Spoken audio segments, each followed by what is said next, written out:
Just doing the drinks.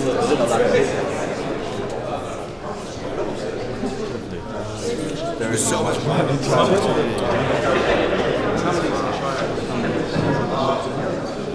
Introduce Nigel, and before he can give the talk. So Nigel is a very experienced entrepreneur, senior executive, and a company director with a strong business development focus. So his industry sectors have been wide and various, and he has been at the forefront of many developing industry in Australia.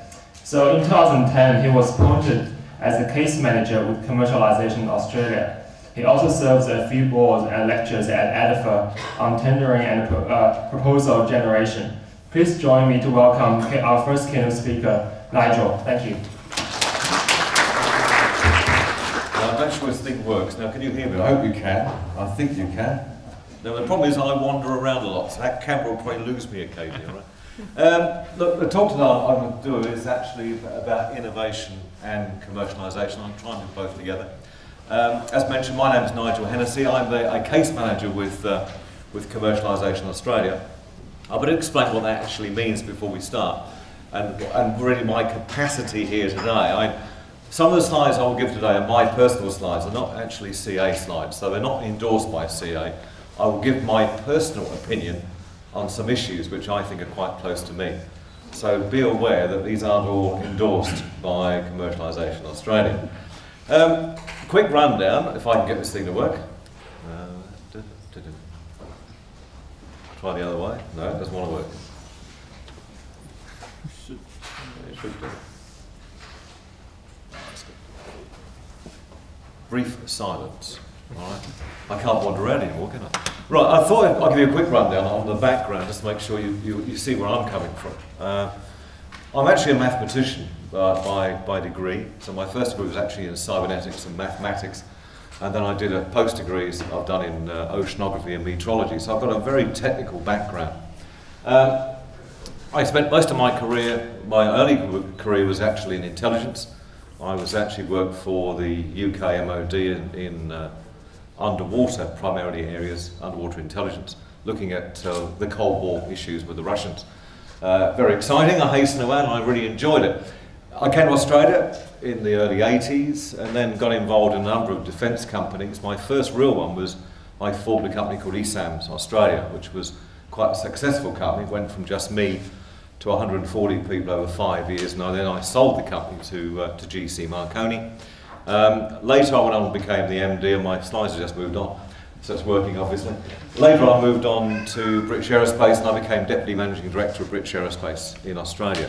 So I had this fairly strong defence type background, but I found that as part of me doing this job, I got heavily involved in mergers and acquisitions, buying up other companies as one does as you get more and more into industry. And I actually really enjoyed that line of business, so I actually changed my career.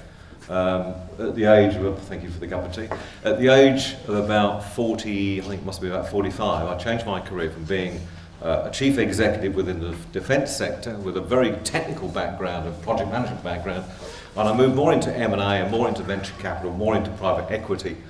And I started to do a lot of work in turnarounds. And that's where I really got involved with these other organisations. I was involved with a company called CCN, which became CabCharge. I actually got that company listed on the stock exchange. And I got involved with a communications business and a few other ones as well.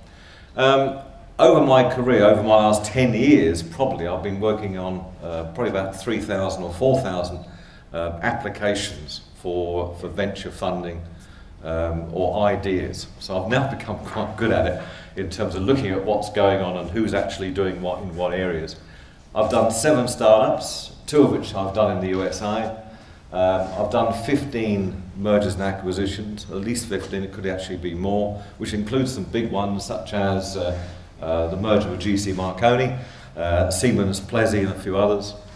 I've also done 2 IPOs, 2 trade sales. I've done 1 ASX sale as well, plus I've also done 1 MBO, which I actually didn't do, but I actually sold a company through an MBO process.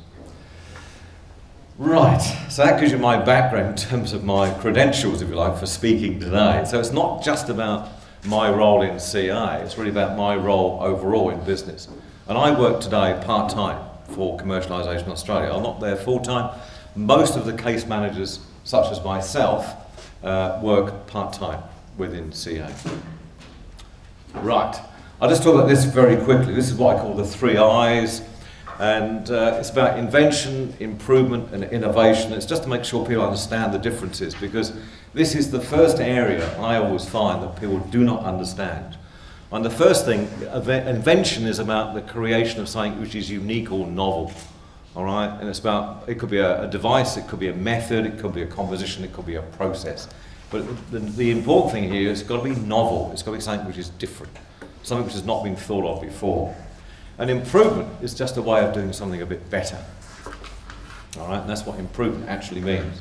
And really the innovation is really about how you actually use the invention, how best you can use it. And I think this actually creates an interesting issue, because I think there's a bit of a misnomer, I think, in the marketplace, is that it takes money to create intellectual property, and that process is generally invention. What happens after that, which is really the commercialisation activities, which is how you take a product to market, is the actual innovation phase. And to a large extent, the innovation phase is where the entrepreneurs come into play, more so than they do in the R&D stages. So a lot of people taught, and I'm sure you guys are taught, about the innovation, or sorry, the invention stage, or the process, or the inventor is the entrepreneur, and that actually is rarely the case. Usually the inventor is the inventor, and you often get some serial inventors.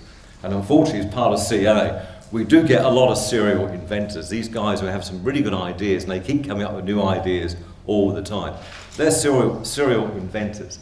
But the entrepreneur is somebody who actually can take that invention and take it to market. So it's really about how you sell it into the marketplace.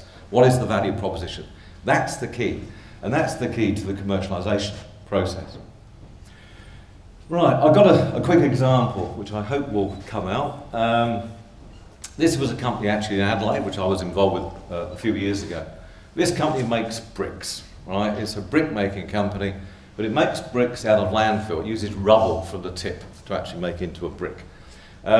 What was normally happening is that they would transport rubble from the site to this machine, and they would make bricks out of this machine, which would actually stamp out about 6,000 bricks or so a day.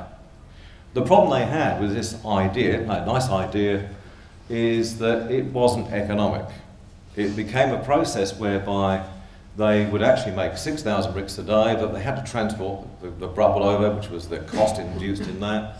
They had the problems that to try and sell 6,000 bricks a day was actually quite hard, because most builders want 20,000 bricks or 30,000 bricks. They don't want 6, it's just not enough.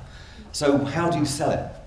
So these guys came to us a few years ago about this problem, and we actually transformed it. So we said, okay, what we need to do, instead of having one machine, we need to have lots of machines, because one machine could only handle 6,000. So why don't we actually have a number of machines, and instead of having them in one site, why don't we put the machines in the landfill sites? All right, now this is a bit of an innovation, if you like. You're just reversing the model. So that you increase the volume, but it actually becomes still expensive, because you've got to have all those machines out there. So what we then had to do was to go through another process of modelling to work out what is the best solution for that. In this case, it was a franchise model. And what we actually ended up by doing was creating this franchise whereby the actual landfill operators would actually effectively franchise the machines. They would pay for the machines, and we allowed them to pay for it because they they were selling some of the bricks on their sites, which they could sell to the people who were bringing the rubble in the first place. They could sell the bricks, they could take it away with them, which meant it would reduce their cost. And then we also guaranteed a certain volume of bricks which we would buy, which was of the order of about 30,000 a day, which we could then sell into our markets, which were the larger housing markets. This, if you like, is an example of innovation, all right? So it's really about solving a problem, using existing inventions, all right, but just using them a bit differently, all right?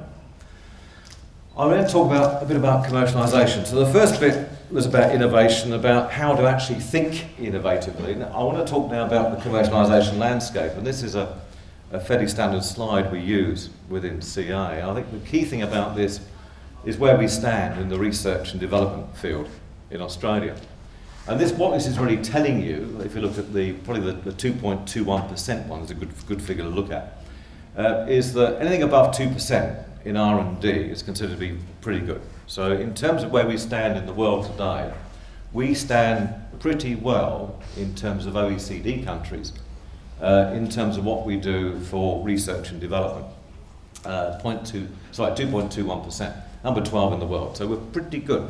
It's countries like Japan still, the USA, and people like Finland that do particularly well in those sectors.